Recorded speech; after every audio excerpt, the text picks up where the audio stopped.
Leonel Rivero está con usted y con nosotros aquí en el estudio y me da un enorme gusto verlo. Leonel, es un Javier, enorme gusto. ¿Cómo mucho estás? gusto. Muy bien, Ahora sí gracias. hace tiempo que no nos veíamos, Leonel. Sí, ¿verdad? ¿Desde qué? ¿Acteal? No.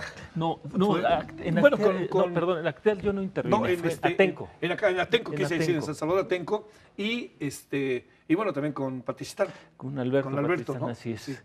Y bueno, ahora estamos llevando el caso desde agosto del grupo de autodefensas de San Miguel de Aquila, Michoacán. Michoacán. Que eso nos involucra en todo este tema, Sí. nos ha involucrado de lleno los últimos meses preparando la defensa, haciendo un análisis multidisciplinario con gente de Flaxo sobre todo.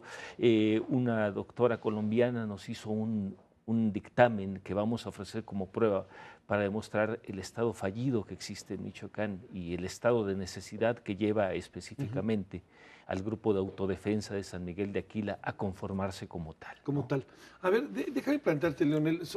Entiende uno que son muchos los elementos, pero a ver, hay una doble posición que tú guardas, la de ciudadano, que ves las cosas, la de abogado, que tienes una causa, San Miguel Aquila. Yo te pregunto, ¿qué está pasando? ¿Qué es lo que ves que está pasando en Michoacán desde estos dos ámbitos, del ciudadano, de lo que has visto de San Salvador Atenco, etcétera, y ahora desde el punto de vista también de abogado, ¿no? O sea, se perdió la justicia, se perdió qué, ¿en qué estamos en Michoacán, Leonel? Pues desde ciudadano veo un estado fallido, un estado que no pudo garantizar el principio de seguridad pública, Sí. que es una obligación plasmada en la Constitución y que tiene a su cargo el Estado.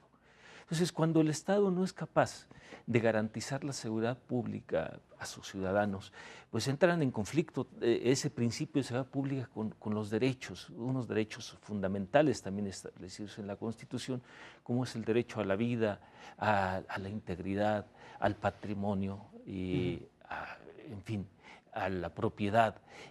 Esos derechos se ven seriamente puestos en peligro y el ciudadano se ve ante una disyuntiva. ¿Qué hacer?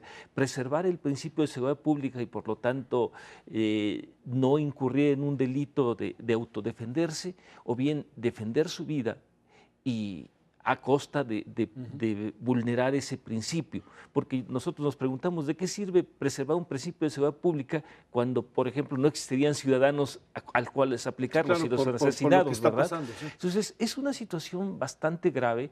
Creo que habría que inclusive diferenciar en todo este debate. Hay gente que dice que detrás de las autodefensas está también otro cártel, o que hay Sí. otros móviles que manejan las autodefensas. Nosotros consideramos al menos, y fuimos muy claros, porque vamos a meter en el debate jurídico el tema de la autodefensa. O sea, ya hay todo un debate político que ya el gobierno federal por medio del Ejecutivo está tratando de encauzar. Pero también hay un debate jurídico que se tiene que establecer. ¿Qué obliga realmente a estos pobladores, o al menos en el caso de San Miguel de Aquila, a formarse como grupo de autodefensa? Y eso también el Poder Judicial de la Federación tendrá que tomar una posición, porque es importante.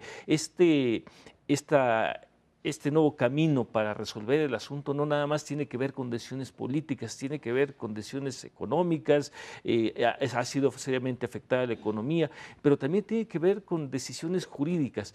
Hay grupos por ejemplo, en el caso específico de San Miguel de Aquila, más de 40 personas procesadas, personas que pueden incluso alcanzar condenas de más de 40 años de prisión por el simple hecho de haberse defendido. Y hay toda una legitimidad, Javier, al menos en el caso de San Miguel de Aquila. Sí.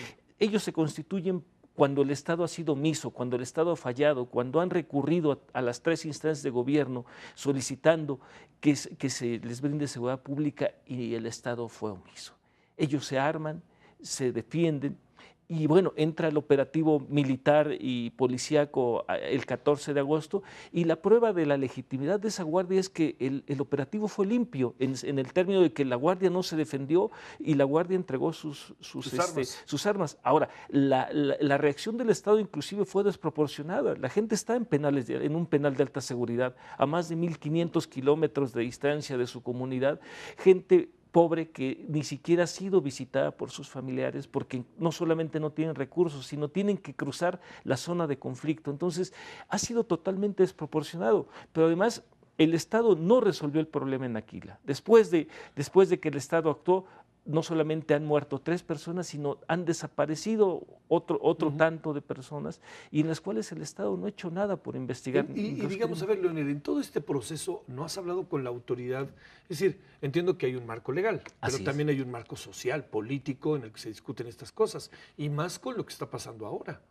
Pues nosotros hasta el momento, Javier, no hemos tenido una sola reunión de interlocución con la autoridad política. La hemos buscado y no se nos ha dado. Incluso ha sido drástico. O sea, a los comuneros los tienen castigados, los tienen segregados en el penal de alta seguridad, no les permiten llamadas. Nosotros hemos solicitado la intervención de la Secretaría de Gobernación, dado que ahora bajo su férula está el órgano administrativo desconcentrado, sí, ni ahí. pero ni ahí. Entonces, es grave. Yo creo que es complejo el tema, pero se requiere no solamente una gran operación política, sino también se tienen que involucrar los otros dos actores y los otros dos también poderes que conforman. ¿Qué diferencia hay entre el grupo de autodefensa de Tepalcatepec o de Novitalia o el de Patzingán y el de San Miguel Aquila?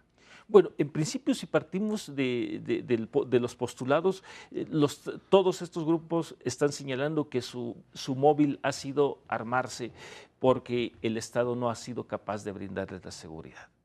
Yo creo que en la esencia es la misma, pero habría que delimitarlo. ¿Por qué? Porque nosotros estamos conscientes que llevar un debate de esta naturaleza ante la Suprema Corte o ante el Poder Judicial de la Federación pueden también venir cuestionamientos.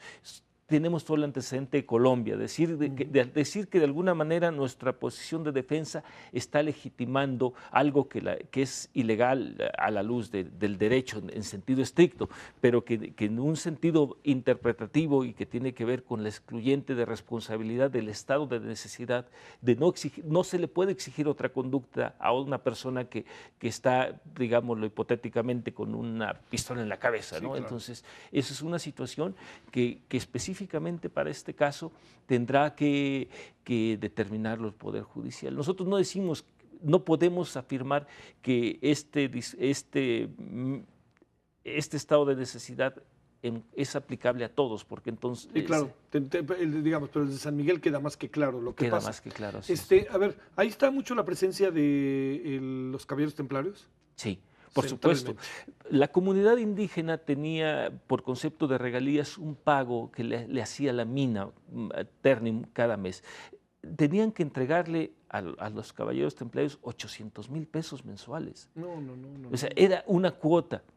Era una cuota mensual, pero aparte, bueno, independientemente de lo que les cobraban por negocios, desde la gente que tenía una fonda hasta la persona que vendía en la calle paletas, en fin, era una situación, llegó a ser totalmente insostenible lo que los orilló a constituirse como grupo de autodefensa. Oye, ¿y ahorita en qué etapa estamos? ¿Hay una etapa en este momento en que venga una determinación de carácter judicial? ¿Crees que esto que está pasando ahora en la revisión de todos los grupos de autodefensa pueda entrar también, lo digo en el mejor sentido, en el paquete el asunto de San Miguel? ¿Qué ves ahí? Desde el análisis político, creo que la Secretaría de Gobernación no puede ser, y el gobierno federal no puede ser omisa si quiere realmente restablecer la paz social en Michoacán. Tiene que tomar en cuenta cuál fue el origen de la problemática y tendría que tomar en cuenta el tema de San Miguel de Aquila.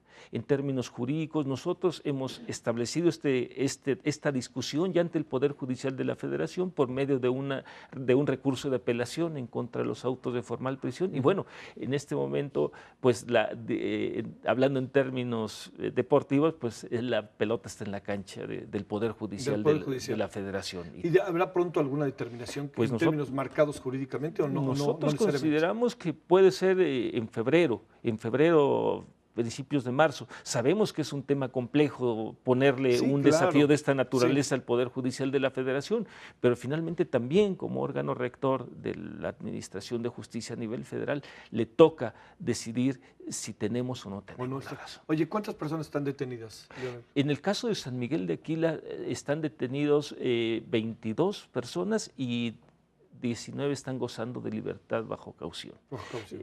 Pero también está el tema de La Ruana, que el líder es Hipólito Mora. Sí. En el caso de La Ruana tenemos conocimiento que hay también más de 40 detenidos distribuidos en 4 penales de alta seguridad: el Altiplano, Puente Grande, Matamoros y y también Villaldama en Wow, Veracruz. wow, wow, wow. O sea, ha sido desproporcionado. Realmente se les ha dado un trato de delincuentes de alta peligrosidad y todos están disgregados.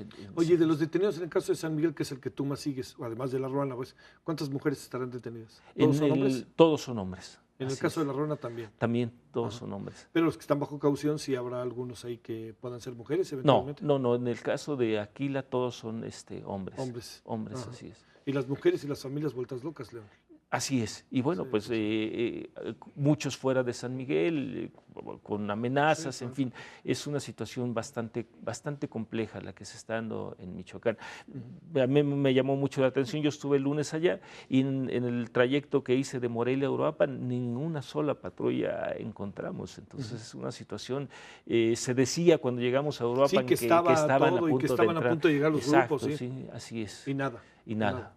Sí, el problema central pareciera que existe hacia el otro lado, ¿no? En términos de la vigilancia. Así es. De Morelia con rumbo a Lázaro Cárdenas, a Novitalia, a Patzingán, etcétera, ¿no? A la denominada Tierra Caliente. A la nueva Tierra Así Caliente. Es un gusto saludarte, Leonel. Gracias Igualmente, que hiciste el favor de venir. Gracias. Seguimos, ¿no? Y veamos qué es lo que pasa, ¿no?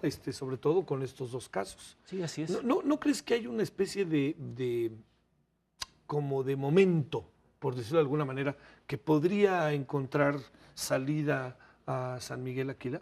Yo creo que hay un punto de quiebre en este momento. Exactamente. Y como te repito, el gobierno no puede nada más restablecer o tratar de restablecer la seguridad. Hay que atacar los puntos nodales que dieron origen a todo esto, desde los económicos, que tiene que ver con la afectación al aguacate, al limón, hasta la parte que tiene que ver con toda esta gente que fue detenida y que está procesada y que se me hace totalmente desproporcionado que se les puedan imponer condenas de hasta 40 años. Sí, sí, sí. Es una locura. Además, con el escenario, ¿no? Con los exacto. caballeros templarios aquí encima de ti, ¿no? Así es. De nuevo, muchas gracias, Leonel. Gracias. Es un gusto.